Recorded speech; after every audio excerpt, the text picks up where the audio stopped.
cleaning an old set, the one that once belonged to Adrian's late mother.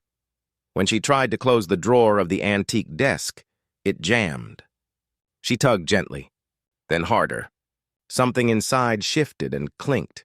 Curious, she reached in and pulled out a small glass vial, half full of a clear blue liquid that shimmered faintly under the lamplight. It smelled of mint and something ancient, earthy, like rain in a forgotten forest.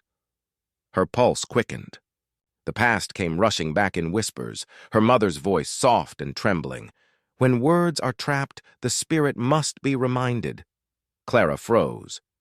"No, Mama," she whispered. "That's old foolishness. He's just a child. He'll speak when it's time." But her eyes lingered on the vial, on the way the blue glowed faintly as if alive. After a moment, she slipped it carefully into her apron pocket, just in case. By morning, the air in the mansion was colder. The sky outside was bruised with early gray light.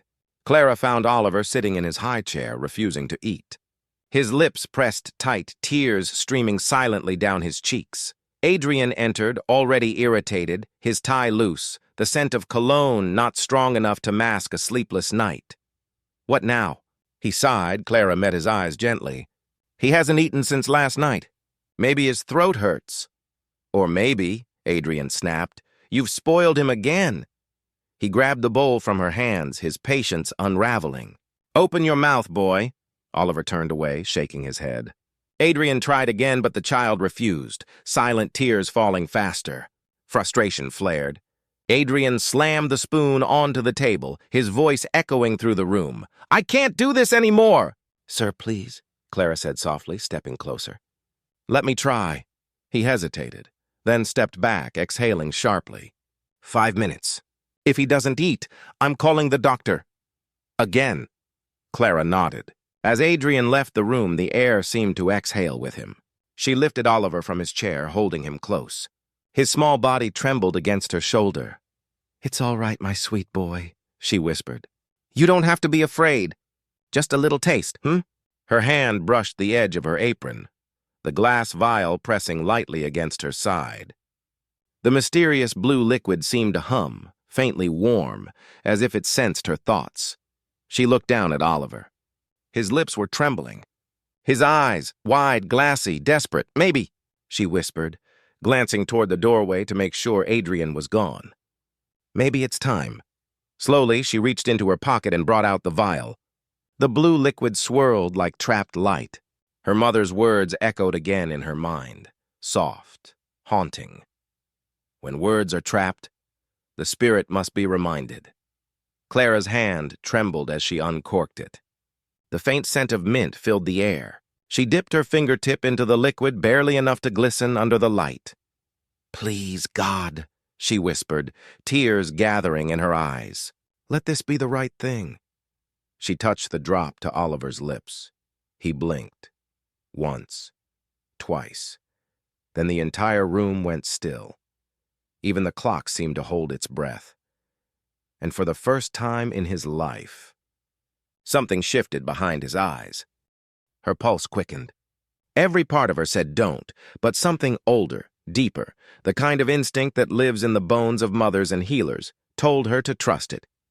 Clara unscrewed the vial's cap with trembling fingers. The faint scent of mint and earth drifted upward. "Just a drop," she whispered. She dipped the tip of the silver spoon into the shimmering blue liquid and touched it to Oliver's lips. For a heartbeat, nothing. Then Oliver's eyes widened. His face drained of color. He gasped, then coughed, small body convulsing in Clara's arms. "Oliver!" she cried, horror gripping her throat.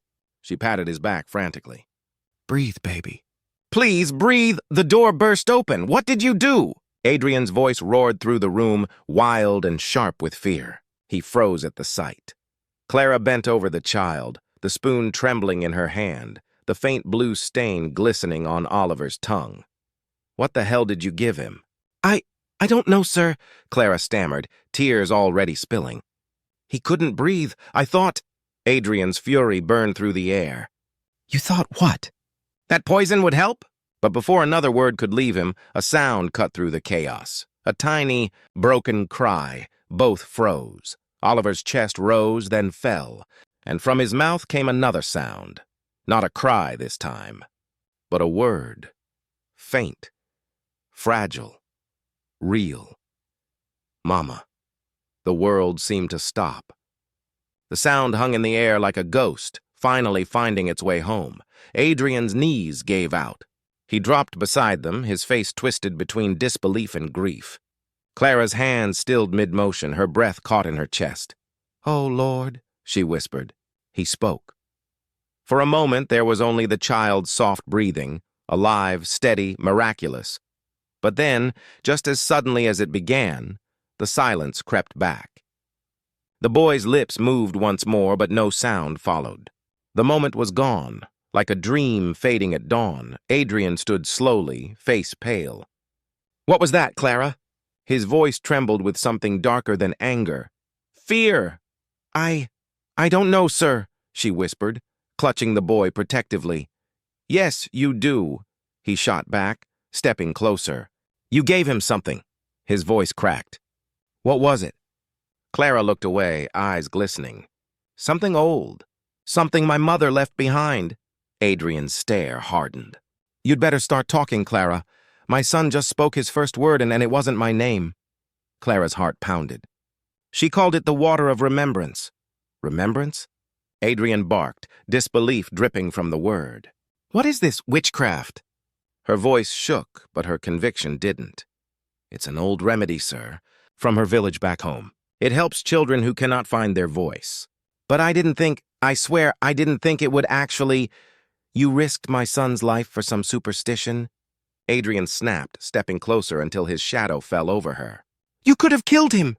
Clara flinched but didn't back away. "He spoke, Mr. Cross," she said softly, her voice steady now. For the first time in his life, he called for his mother. "Isn't that what he's been needing all along?" Adrian's eyes darkened. "Don't you dare bring her into this." But her words had already cracked something inside him. He pressed a shaking hand to his forehead, his mind filling with smoke, screams, and sirens, the fire that stole everything. His wife's voice calling faintly through the chaos, "Take care of him." Then silence. Endless, suffocating silence. Adrian's voice dropped to a whisper. "He shouldn't even remember her." "He was born after she died." Clara met his gaze, steady, unafraid. "Maybe not with his mind, sir," she said gently, "but with his soul. Sometimes love leaves traces words can't erase." He shook his head. "No, that's nonsense. There has to be an explanation." Adrian turned abruptly and stormed toward her quarters. "Sir, please." Clara followed, but he was already tearing through drawers, throwing linens and papers aside until he found it, the small glass vial glinting under the candlelight. He held it up between them. "What's in this?" Clara's eyes filled. "It was my mother's. She used it for babies born without cries. She said the herbs inside reminded them who they are." Her voice trembled. "But she also said, once the voice returns, it brings truth with it." "Truth?" Adrian repeated, his tone bitter. "Truth doesn't come from potions." Clara's answer came like a whisper of wind. "Then how did your boy speak, sir?" He had no answer. That night, the mansion was sleepless. Adrian sat in his study, the blue vial glinting on his desk beside the soft glow of the baby monitor. He couldn't look away from the screen. Oliver stirred, rolled over, and then it happened again, a faint, broken voice, barely audible through the static. "Mama!" "No fire! Mama!" "No fire!" Adrian's breath stopped. His chair screeched back as he stumbled to his feet. He ran upstairs, heart hammering, and burst into the nursery. Oliver lay awake, eyes wide in the dim light. His lips moved again, his small hand reaching toward the air. Adrian dropped to his knees beside the crib. "What did you say, Oliver?" His voice cracked. "Say it again, son, please." But the baby only reached for his father's face, tiny fingers brushing against his cheek. No sound followed. Clara appeared in the doorway, breathless. "You heard it too, didn't you?" Adrian turned slowly. His eyes were wet. How could he know those words? Clara stepped closer. "What words, sir?" He swallowed hard. "No fire." Those were her last words before she died. He wasn't even born yet. Clara's gaze softened as if she already knew the answer. Then maybe she wasn't gone when you thought she was. Adrian stared at her. What are you saying? I'm saying, she whispered, there are things medicine can't name. Sometimes love finds a way back, through the living. Adrian sank into the rocking chair beside the crib, trembling. I wanted a cure. Not this. Clara knelt beside him, her voice calm and steady. You wanted your son to speak. Maybe he did, just not the words you expected.